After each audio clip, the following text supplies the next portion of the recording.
bastante irritante y que repetimos con bastante frecuencia en nuestro país, y es la idea de que Spain is different. Es decir, la idea de que lo que nos está ocurriendo a nosotros es algo específico, único, increíble y que no pasa en ningún otro lugar del mundo. Eso es totalmente falso. De hecho, España nunca había sido tan europea como lo está siendo ahora en sus términos políticos. Tener nuevos partidos de extrema derecha, fragmentación, necesidad de gobernar mediante pactos o mediante coaliciones, ha sido la regla política habitual en el conjunto de los países del entorno europeo. Es que tengan en cuenta que las encuestas son útiles no como instrumento predictivo, sino como un instrumento que nos apunta las tendencias que siguen los partidos. Es decir, podemos predecir o podemos anticipar que hay partidos que subirán y hay partidos que bajarán. Y esto ya lo sabíamos antes de las elecciones. Sabíamos perfectamente que Vox, Ciudadanos y PSOE iban a sacar mejores resultados que en el año 2016 y que PP y Podemos los iban a sacar peores. Lo que no sabíamos es cuánto. Verán que hemos tenido a cada uno de los 4 partidos principales de nuestro país en algún momento en cabeza en los sondeos. Podemos iba como el primero en el año finales del año 2015-2016, baja y es reemplazado por PP, luego es reemplazado por Ciudadanos y luego reemplazado por el Partido Socialista. Es decir, la situación es extremadamente móvil y esto es muy importante para entender por qué nuestros políticos se comportan como se comportan. Están en un entorno de gran incertidumbre, en el cual no es fácilmente predecible cómo se comportarán ustedes, lo cual evidentemente les pone nerviosos. Y además, esta imagen no fue fija, es decir, sabemos que los españoles cada vez retrasan más la decisión de voto. Calculamos que en torno a 2,6 millones de españoles decidieron a qué partido iban a votar el mismo día 28 de abril. 2,8 millones de españoles. Gente que tomó la decisión en ese día. Por lo tanto, las campañas electorales, como luego desarrollaré un poco más, importan. Porque cuál sea ese clima de opinión que se genere en los últimos minutos puede marcar la diferencia para algunos partidos.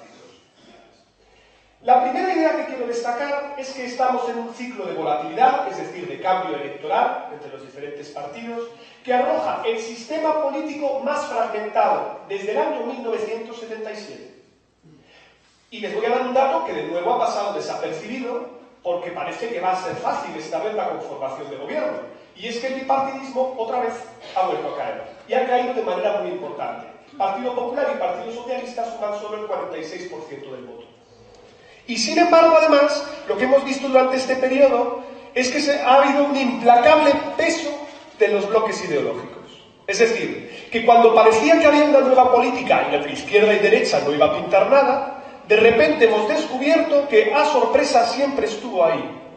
Y fijaos, cuando vemos las matrices preelectorales de por dónde saca voto cada uno de los partidos, fijaos, ¿dónde está el crecimiento del Partido Socialista? ¿O de dónde son las fugas, mejor dicho, de Unidos Podemos hacia el Partido Socialista? Casi el 20% vienen desde la izquierda. ¿Dónde están las principales pérdidas que tiene el Partido Popular?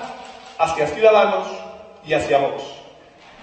Nosotros lo que hace aquí en esta encuesta, bueno, no es una encuesta exactamente, lo que hace Sigma 2 es cruzar las mesas electorales para intentar ver los trasvases brutos de voto y dónde se produjeron en las elecciones. Y fijaos, oh sorpresa, ¿de quién recibió votos esencialmente el Partido Socialista? Pues según este cálculo, que aún tenemos que cotejar con encuestas, ¿vale? Esto es todo muy provisional, casi 1 millón de votos de lo que creció vino de Podemos. Y casi otro 1 millón de votos vino de la abstención. Esto es muy interesante porque por primera vez el Partido Socialista desde 2008 se ha ensanchado en todas las direcciones, ¿no?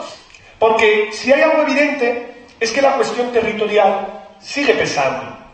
Fijaos, este es un mapa en el cual lo que hacemos básicamente es preguntarle a la gente qué tipo de modelo de Estado prefiere.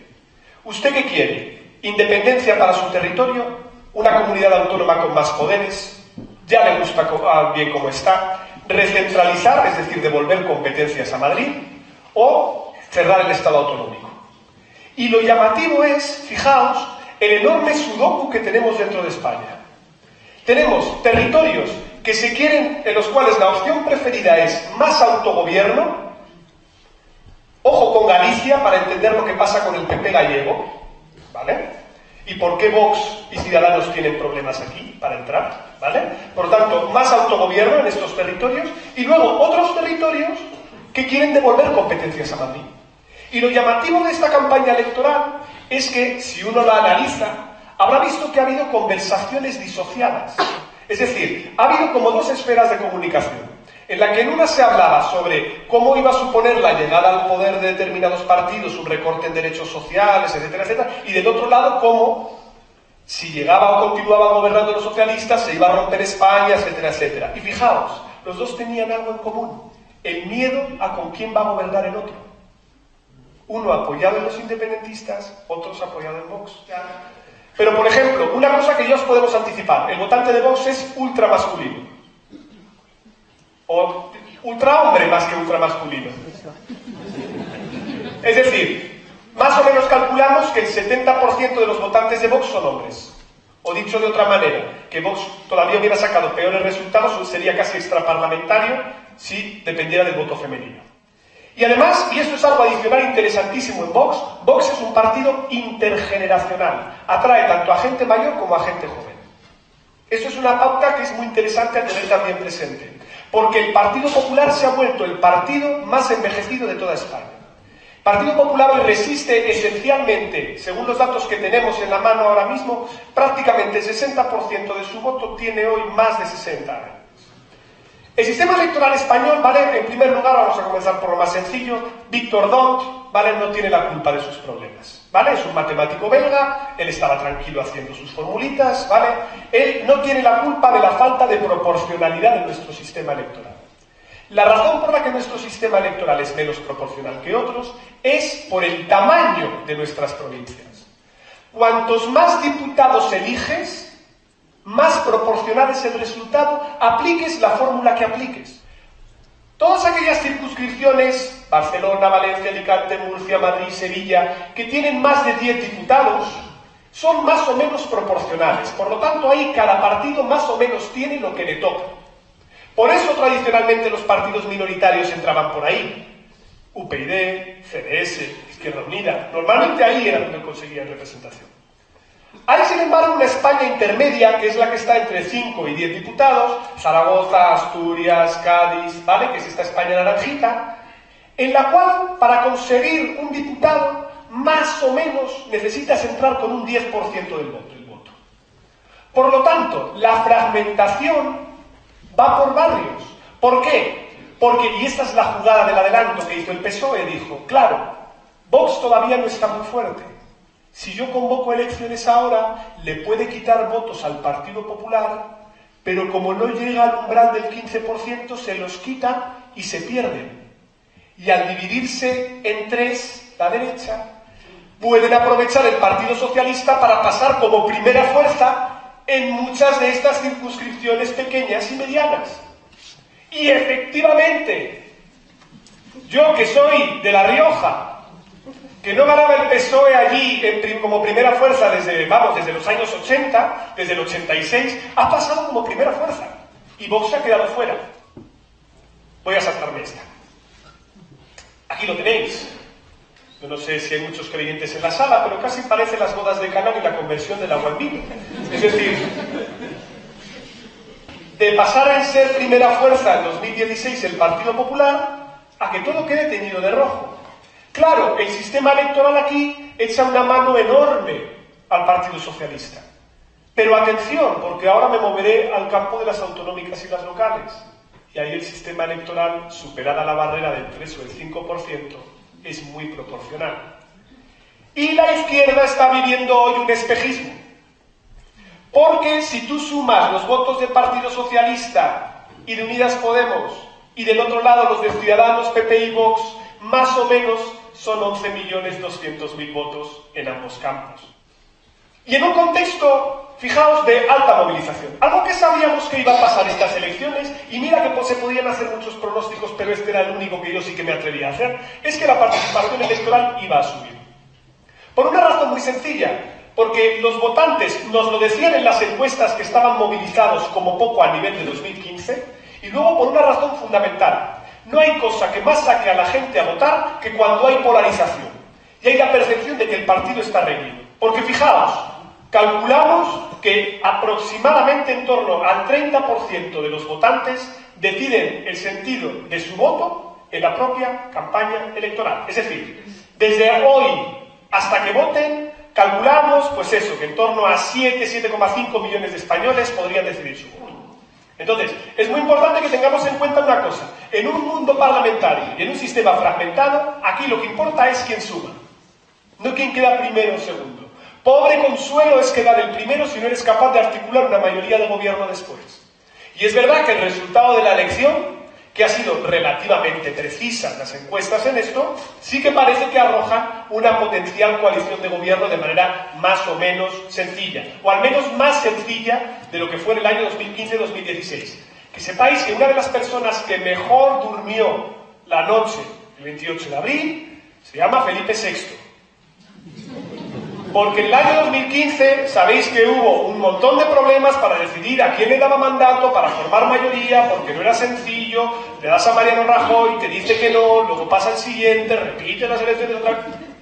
Porque fijaos, y esto es otro elemento interesante adicional, en los municipios, yo no sé si conocéis el sistema electoral y de investidura en los municipios, porque esto a veces se soslaya, pero es importante recordarlo, en nuestros municipios gobiernan en un principio el que tiene mayoría absoluta en el pleno o en su defecto, si no hay mayoría absoluta alternativa, la lista más votada. Eso es muy importante, los municipios no se pueden bloquear. ¿Y esto dónde importa mucho? Fijaos, en lugares como por ejemplo Barcelona, Pamplona, Donosti, Vitoria, A Coruña, en los cuales hay partidos nacionalistas con los cuales no puedes sumar fácilmente una coalición alternativa al más votado. Luego gobierna casi siempre el que tiene la mayoría de los votos. Pero a la gente se le olvida, pero Manuela Carmena no fue la más votada en Madrid, fue la segunda. ¿Pero qué es lo que ocurre? Que ahí solo hay un eje, el izquierda-derecha. Luego si suman las izquierdas, gobiernan las izquierdas, si suman las derechas, gobiernan las derechas. Luego ante esa tesitura se dio entonces que investigaron a Manuela Carmena, pero se puede dar al revés.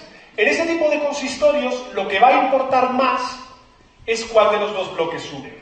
¿Vale? Entonces es muy importante que tengamos esto presente y que aprendamos también nosotros como opinión pública que el pacto y el compromiso es algo normal que va a venir dado simplemente por las circunstancias. Porque si quieres gobernar tendrás que transaccionar. Y yo os aseguro que los próximos gobiernos autonómicos van a ser mayoritariamente de coalición. Porque todo el mundo va a querer entrar. Y todo el mundo va a querer, y yo creo que es bueno, que los nuevos partidos también entren, se impliquen y demuestren si pueden hacerlo mejor. Y si no lo hacen bien, los votantes tomarán después las decisiones que consideren adecuadas. Y como diría nuestro excelso expresidente Mariano Rajoy, y la europea, porque nadie está hablando de las elecciones europeas. Bueno, hablamos un poco, se hablan debates, pero esta elección es muy importante y además es muy interesante, porque fijaos, si uno toma los barómetros y las estimaciones que tenemos, España hoy tiene una oportunidad de oro para pintar un montón en Europa. Estructuralmente porque Italia está fuera del tablero, porque Reino Unido se nos va y nos quedamos como de las pocas potencias medias. Segundo elemento, porque creo que hay cierto consenso a izquierda y a derecha de que podemos hacer más en materia internacional. Y tercero, y muy interesante, el Partido Socialista probablemente mande a Europa el primer grupo socialdemócrata. Fijaos cómo está la socialdemocracia para que la española sea la mejor. Y del otro lado, Ciudadanos probablemente mande el segundo grupo liberal más importante después de Emmanuel Macron. Y aquí os lanzo simplemente una agenda de lo que yo creo que sí que son prioridades de las que tenemos que hablar más. Tenemos que hablar mucho más de nuestras bases de crecimiento. Sabemos que seguimos teniendo problemas estructurales en nuestra economía, no hemos producido ese tan cacareado cambio de modelo productivo, la revolución tecnológica y la revolución energética ya están aquí. Hay que hablar de la brecha generacional. Yo creo que es uno de los temas capitales que no estamos abordando. Hoy los mayores de 55 años son el doble en el censo que los menores de 35. Los jóvenes jamás van a lograr cotizar lo mismo que cotizaron sus padres y esto inevitablemente lleva a que tengamos que hablar sobre el cambio de las bases de nuestro modelo de bienestar. Me preocupa y mucho el incremento y la reducción, sobre todo, que tenemos que apostar más por el desempleo de larga duración. Quiero recordar que uno de los colectivos más vulnerables son los parados mayores de 55 años. Y se hacen pocas políticas para tratar de solucionarlos. Tenemos que cambiar cómo funcionan nuestros servicios públicos de empleo. En la mayoría de comunidades autónomas, que es algo que está descentralizado, casi siempre son agencias que sirven para sellar el paro. Esto no puede ser así. En eso, y tenemos que entrar en el tema del incremento de la desigualdad. Somos el país en el cual la desigualdad ha crecido de manera más importante desde la gran recesión. Y además, y yo creo que esto es muy importante, no podemos perder de vista una cosa. Las desigualdades es la cuna de todas las desigualdades. Y esta frase, que es de Pérez Rubalcaba y tenía toda la razón, se liga precisamente a lo fundamental que es que apostemos por mecanismos más inclusivos que permitan que haya una recuperación sostenible para todos. Porque es un win-win. Nuestro sistema será más productivo, seremos más ricos y más prósperos si también conseguimos que todo el mundo pueda poner su talento al servicio de la sociedad y del país.